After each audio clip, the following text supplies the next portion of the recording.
Hello and welcome to What Keeps You Awake.tv. It's time again to dive into the hustles, the hurdles, and the highs that keep small business leaders up at night. I'm your host, David Hooser, and I'm so very happy to welcome today's guest, Trang Hooser.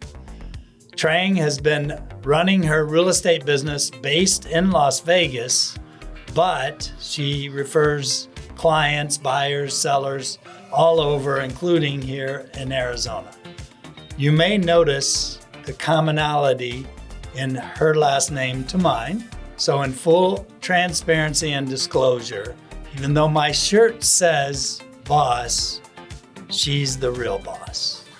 So with great excitement, Trang, welcome to the show.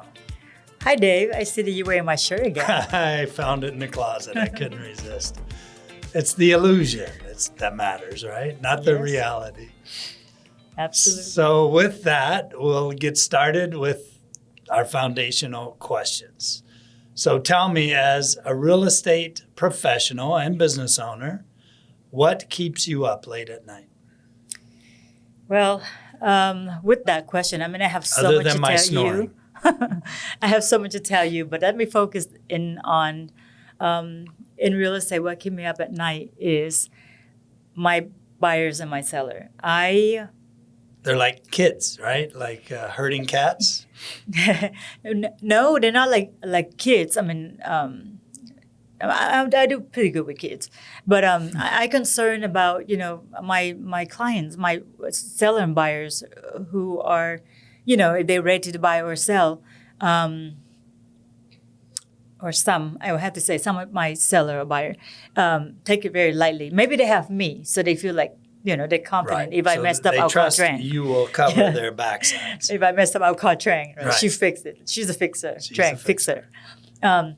So I keep me up at night that, certain things that my seller do or a buyer do before they consult with me on the process, of Gotcha. what they should do when it, come to real estate So buying if or they're selling. really committed to buy a new home or sell their existing home, there's a process. It's not just call Trang, everything's good.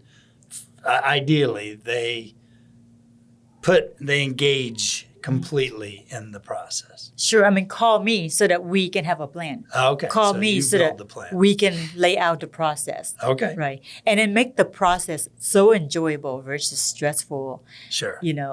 and that's for both. But there are a lot of, number one, if you're selling a home you've lived in for a long time, there's memories, there's a lot of connections, and you try to say, step back, let's put together a rock solid process, flow, and it'll make your life that much easier, and I'll help you through those emotional, Yes.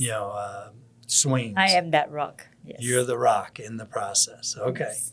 So let's talk about, when did you get in real estate? Tell me your journey. I like to go through the journeys of our guests. So you're successful in real estate. You actually still sell real estate. I know everyone sold real estate when every house was selling at, 20,000 above listing. It was easy to be a realtor, and it was easy to be an investor because you just buy it and the house went up in price.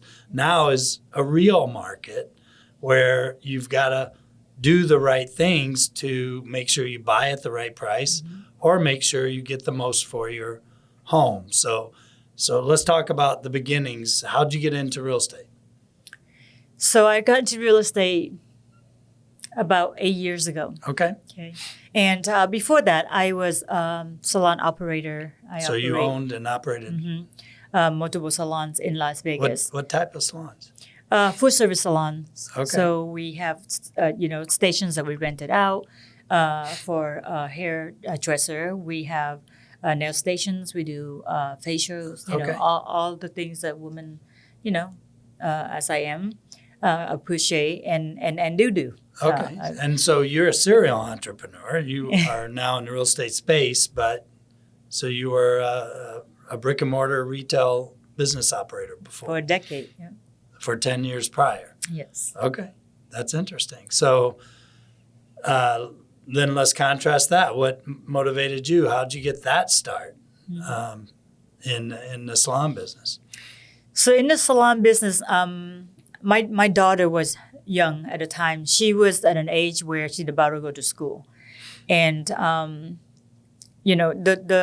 the beauty industry, with all its a lot of keep you up at night list item, it does give me the flexibility to be able to accommodate my daughter's schedule of school, and being that a single mom at the time. So you weren't punching a clock. You go in, you stay until time to go. Then, so right. You have all that. You're not flexible in your daily schedule.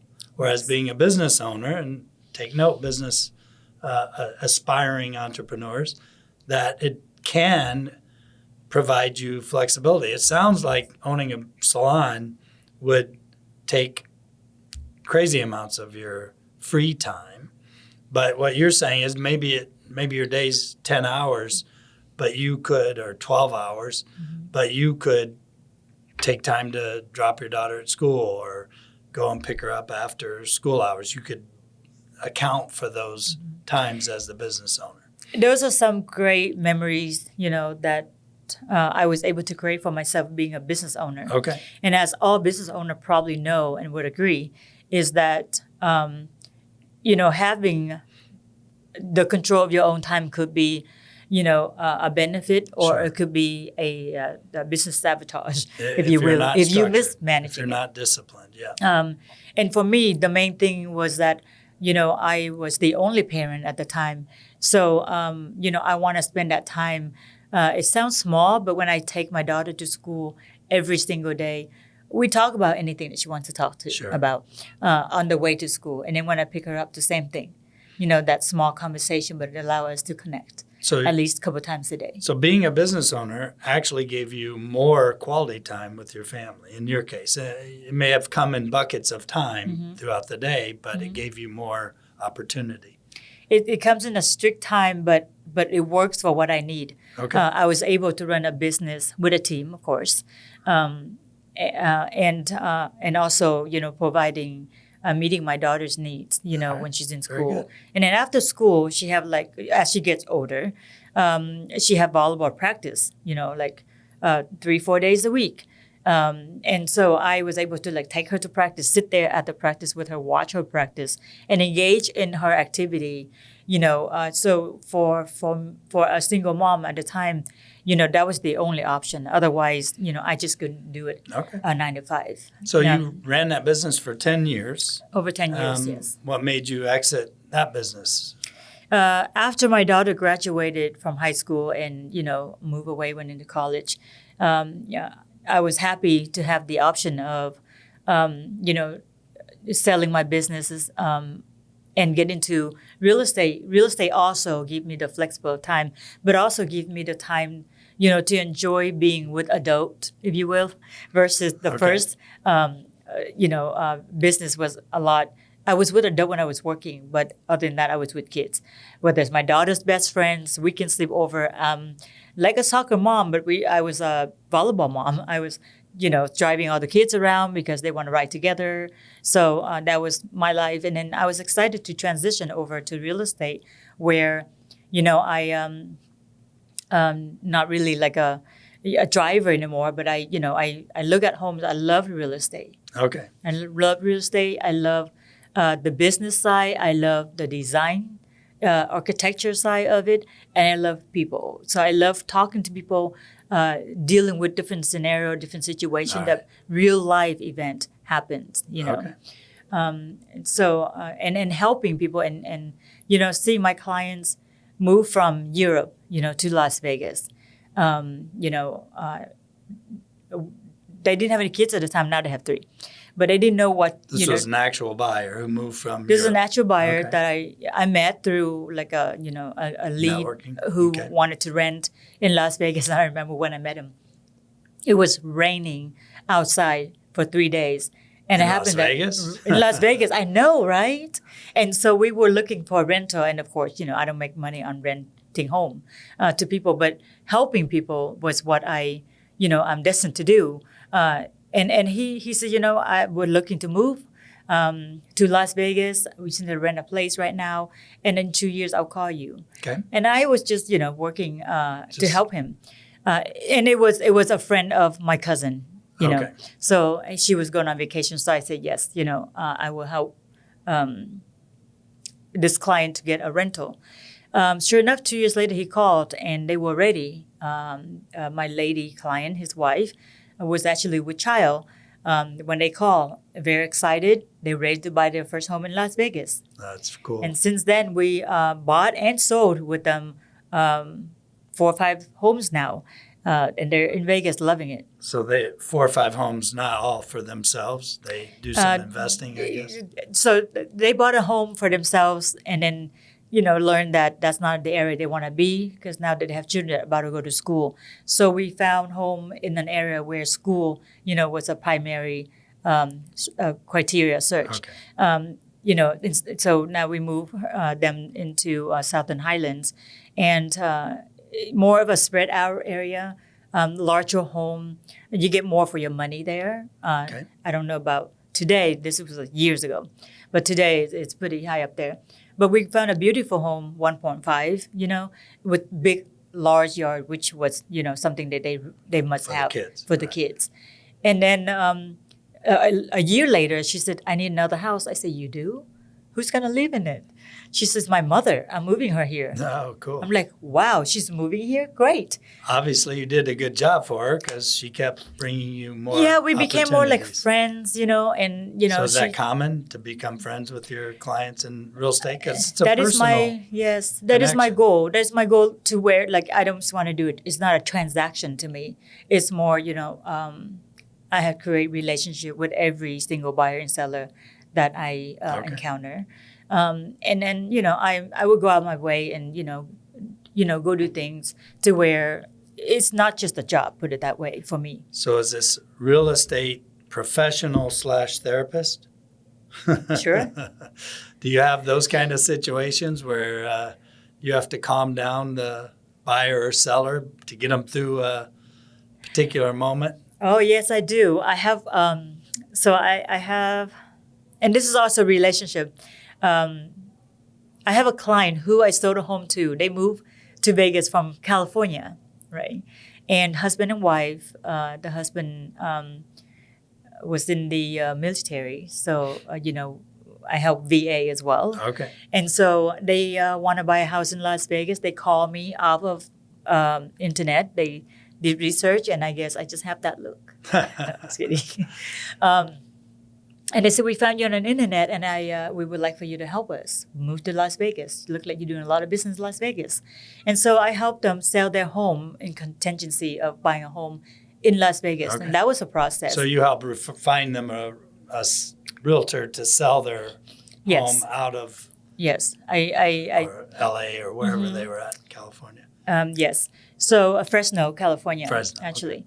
And so I co-work with an agent that that I have had experience with, Okay. who are great. Who she was great in the real estate in California, and I can trust my client with her in the sense that she works similar to how I work. Sure. Very genuine. When she is with the client and guide them, through the whole process, help with relieve the stress, events, and get them through their transition. Okay. And so they moved to Vegas, and out of the blue, she called me. She said, we're moving again, 7 years later.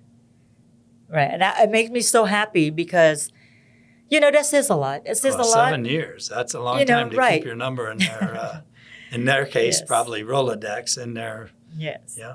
And believe it or not, when she called, I picked up, and she was like, like we never stopped talking. Oh, that's cool. So we know each other that way. It's that trust level, Sure. of someone that, can go to the length to help someone, and they trust that, they trust the process, now the person, right? And unfortunately, this time around, we have much more challenges than the first one. I didn't imagine this because the first one was, contingency on selling a home out of state to move to another state. that was not traditional, right? Right. Of a transition or a transaction. But during the sale of her home here, her husband passed away, unfortunately, and they had the relationship was on a rock, so they were on the verge of a divorce, which made me very sad because I know both, and I love them both. Right. So that was a little emotional for me to learn and work, in a scenario where completely different than the first one, So you had to get them together because you have to sell a home that you own together. Yeah. And yet they were maybe not liking the way, talking to each other. They were not in talking You had terms. the liaison between Yes. them. And then you had to deal with the situation where Yes. he passed away and then Yeah. would be transferring his assets to her. Wow, what a complex situation. Yeah, that was a curveball for sure. Did not foresee it was sudden, sudden Okay. death for the, my male seller. So that put us into like a whiplash spin. And he was out of the state. So he passed away out of state. So we had to work with Kentucky, I love that. my husband's hometown, Kentucky County, to navigate, the process of processing paperwork, Right. for where we can prove that he, has now deceased. So that we continue the transaction here in Las Vegas, and then, ensuring, the buyer that, this is going to be done. It's just a matter of, Sure. what we have to do to get Well, it and done. the seller probably got a little bit spooked at that point. Did it take longer to close the Oh, transaction? it added another over a month to our month. transaction, which I'm thankful for the opposing agent, and the buyers, of understanding the situation the way I explained it, and provide, I always keep transparency, and in my business that's very important. Yeah. To keep everybody have the right understanding of what's happening, and when you do that, it provides all parties, a clarity of where we're at, and they're okay with that. Okay. So you deal with buyers that are coming to Vegas from other states, as well as buyers, I assume, and sellers in Vegas. Yes. And tell me, how is the market? We're talking to an audience, Arizona-based audience. So Yes. how's the market? When I go to leave Scottsdale and go to Las Vegas, kind of looks the same, except for that big thing called the Strip in the middle. How's the real estate markets compare? Is it cheaper to buy a home in Vegas than Scottsdale, for example? So we're comparing, pricing. Pricing are very similar. However, Arizona, it's a tad higher It's a than little more Vegas. expensive. Yes. And of course, depending on the area specific and the type of home specific, right? Okay. If we want to do a little more closer to comparison, I would compare. So let's say in Arizona, we have Scottsdale, right? And in Las Vegas, we have Summerlin, which is Okay. where I, have a lot of focus there in my business, Summerlin, Las Vegas.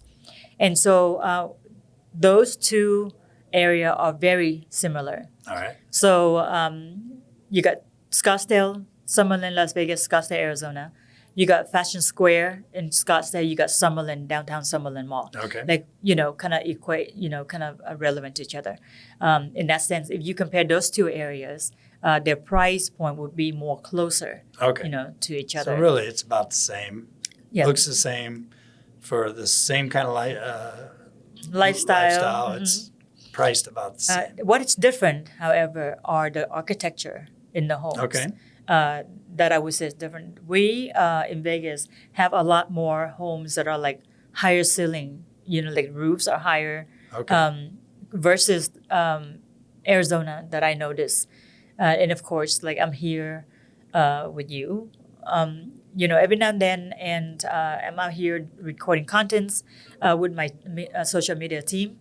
The heat is, it's a little different. So it's I mean, we are in the desert, a little but cooler or a little. arguably it's not actually.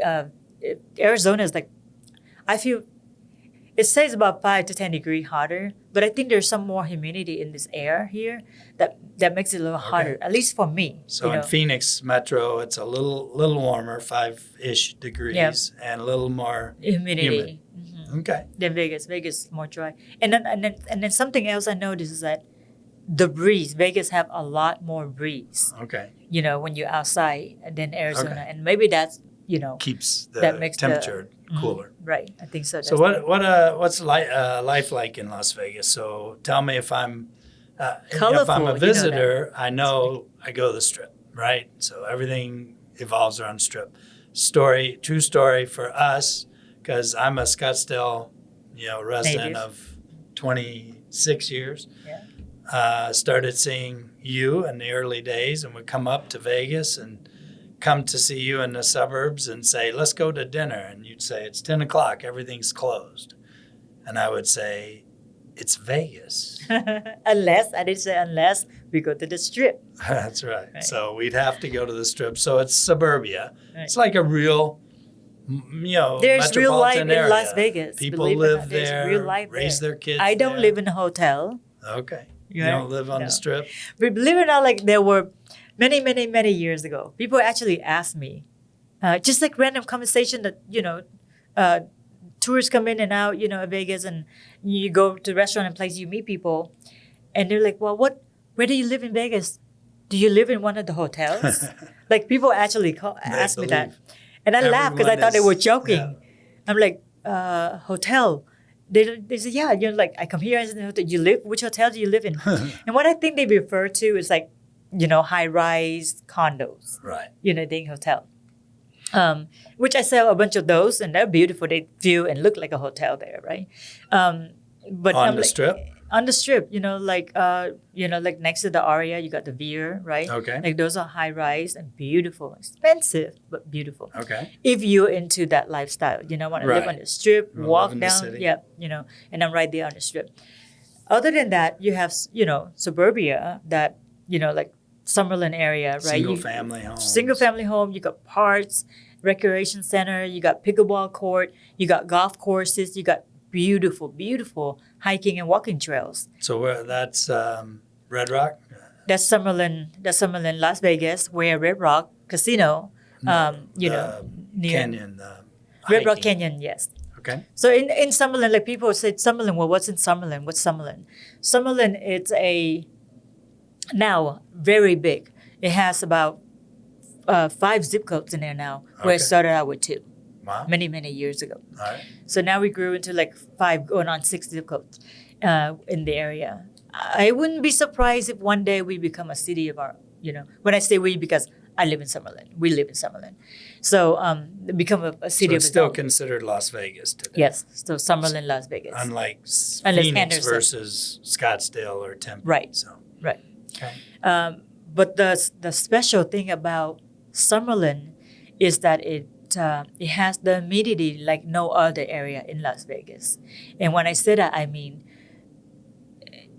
so there's an association in Summerlin, which is the master plan. Okay. So Summerlin is the master plan community with a lot of subs development within it. Okay. Okay. So chances you buy in Summerlin, you have 2 associations. They're not crazy bad, but what keeps it beautiful and different than the rest of Las Vegas is that the master plan community has a requirement. Every home builder that comes into Summerlin and build has to put in X amount of trees. Okay. And X amount of trail in the master plan community, so that the Summerlin flows throughout its own area with trails continues everywhere it grows. Even though I may be in West Summerlin, I could take a trail and walk or bike down to Summerlin South. Yes. Okay. Mm-hmm. Which is a beautiful thing. And the pools, they have community pool that connects to Summerlin residents only. Okay. You actually get a Summerlin ID. Oh, you do? Yep. Okay. I didn't tell you this, I don't have a Summerlin ID. Okay. I guess you don't want me going to the pools there. Well, you have the pool in the backyard that we invest quite a bit of, heart and resources into it. Yes, we did. But you get an ID and you become a Summerlin resident.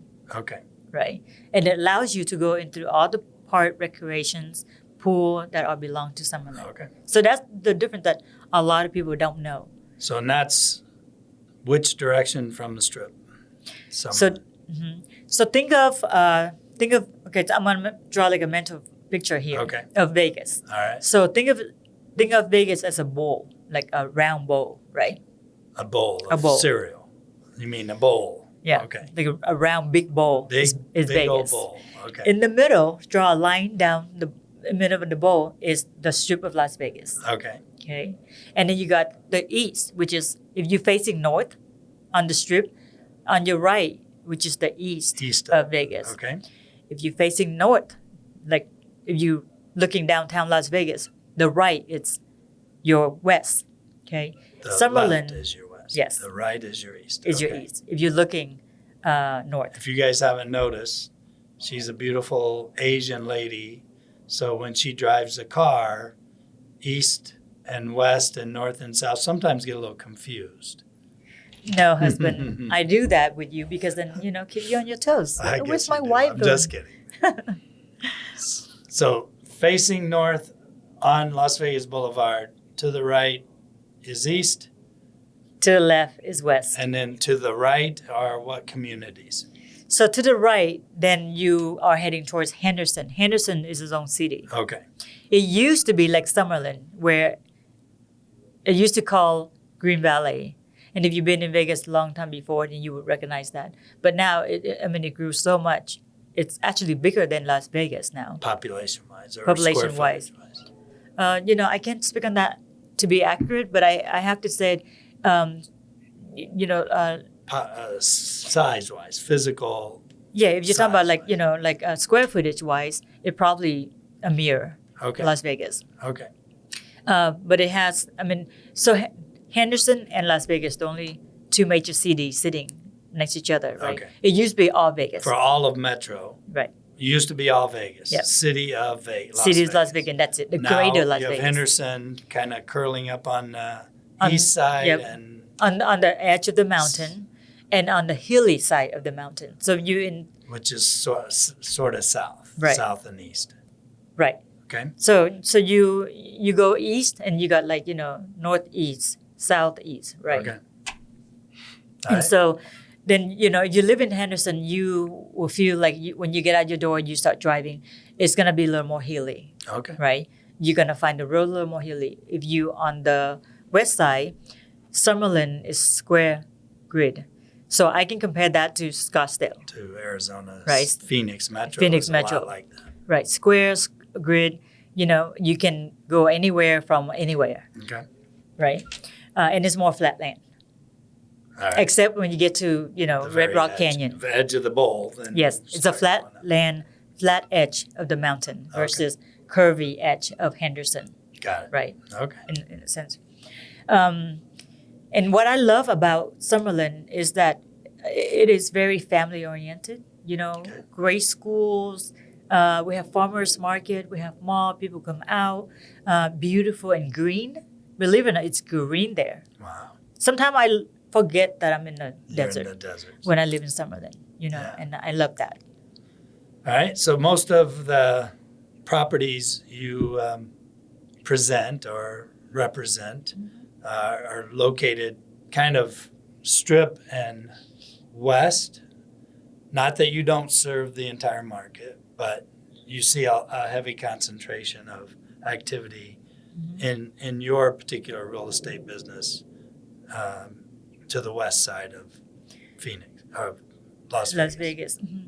So I when I market, I do a lot more marketing, on the west side and Summerlin area. There's a lot of growth. Okay. And so Summerlin have Summerlin North, Summerlin South. Now we have Summerlin West. Okay. So picture half a circle.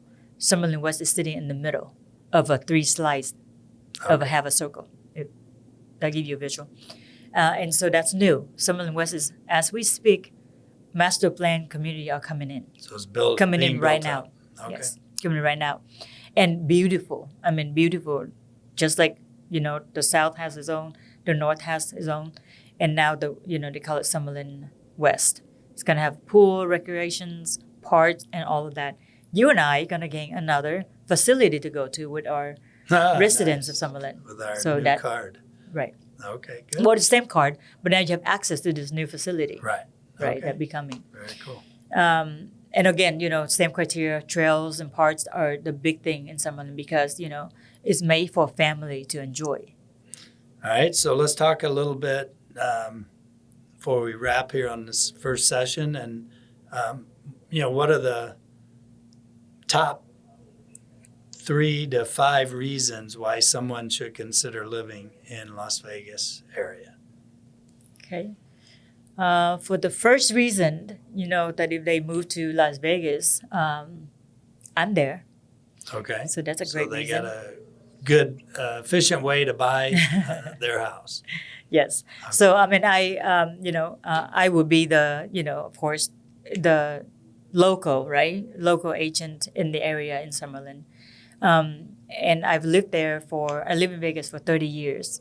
So, although Summerlin is, a big focus of mine, I have still am now help client buy and sell Wherever they may. everywhere in Henderson, Las Vegas, Lake Las Vegas. Las Vegas, Southern Highlands. You don't hear a lot, but that is also a community. Beautiful area. Yeah, beautiful area. Golf course. Centennial to the north is Centennial booming. Hills is booming, and that's like more. It's northwest, and it's you get more for your bucks there. Yeah. Everything is new and it's beautiful. Okay. Continue to, what's next to Summerlin. So lots of options there. Plus, they have Mm-hmm. you to help find the right property and guide them around Yes. to learn all about Las Vegas. What's the second reason why someone should come move to or get a second home in Las Vegas? Well, depending where you're living, if you're living in cities that have high taxes and crazy traffic, and you're moving to Vegas, that's a great reason. You can probably, pocket a lot of money if you sell. From For LA, example, for example, not just LA, but California, period, right? Okay. San Francisco, LA, Seattle, you come and you move to Vegas. Okay. Vegas is hot a few months, but, honest truth, it's that when you get in a car, you drive somewhere, it's AC everywhere, Right. unit air conditioning. We don't have crazy rain, crazy, storm weather, tornado, earthquake, we don't have any of those. So, to me, I'm thankful and I'm grateful that, Vegas has the weather that it does. Sure. And the one thing I'll say, as not being someone who has 30 years of life in Las Vegas, the one thing I appreciate is that the Strip is there. You don't have to go to it. No, you don't. But on the other hand, it's a magnet for some of the best performers. So you always have show options. Yep. There's always the ones that are there day in and day out at the casinos, but everyone comes, plans a show stop in Las Vegas. I mean, a lot of people, I think you would relate to this, is that my sister-in-law comes to Vegas, how many times now since you moved there? And you live in Scottsdale. She visited you. She loved you. She told me.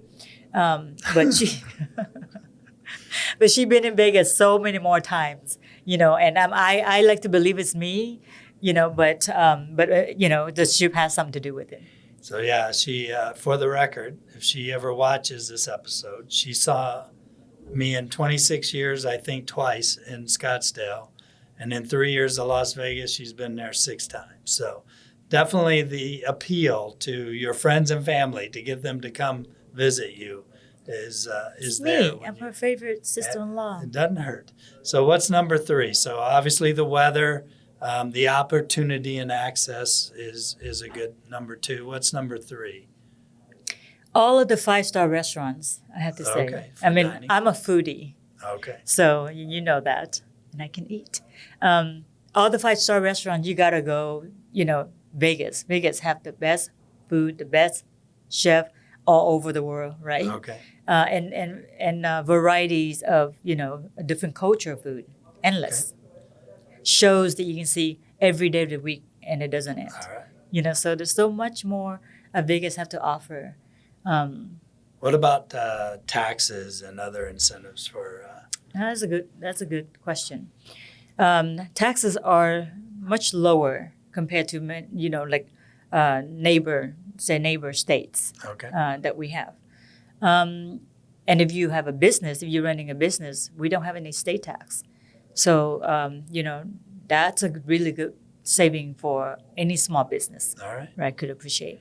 And today you can put up your shingle and support customers all over the world from anywhere. That's right. Mm-hmm. Okay. I've had clients where they bought homes in Las Vegas. They work for a company in California. They get paid from a company in California. So they get high wages. And their expenses is Vegas. Is Vegas levels. So right. it's very affordable. So they're very happy. Okay. Very happy to move to Vegas. Gotcha. All right. Well, are there any, I call them shameless plugs. I'd like to have you back and talk about a couple of your marketing programs. But that's for fine. now, It's going to cost you. For now, any shameless plugs you'd like to put out in front of the audience that might be looking at real estate or want to talk to someone, even if they're buying or selling here in Arizona? Mm-hmm.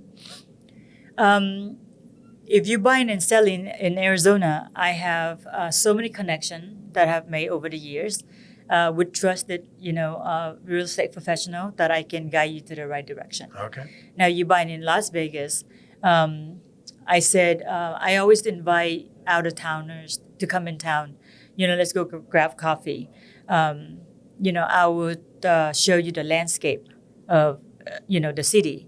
That way you have a little better picture of, other than the strip, like what do people do, so when how you do live they here. find you if they want to? I'm Trang Hooser. Yep, I'm Trang Hooser. My phone number is 702-324-2063. You can contact me through call or text, or you can email me at trang@tranghooser.com. So you have a website at tranghooser.com? Yes. All right, so it's an easy way to remember. We'll put that up. And with that, thanks for joining us today. Thank you, honey. It was my pleasure to host you here. Thank you for having me. Absolute incredible guest. So remember, everyone, to give us a review on this episode. Like us on whatever podcast platform you are watching your podcast from, and tell your friends, your fellow entrepreneurs, to join us on a future episode, and we'll see you again soon.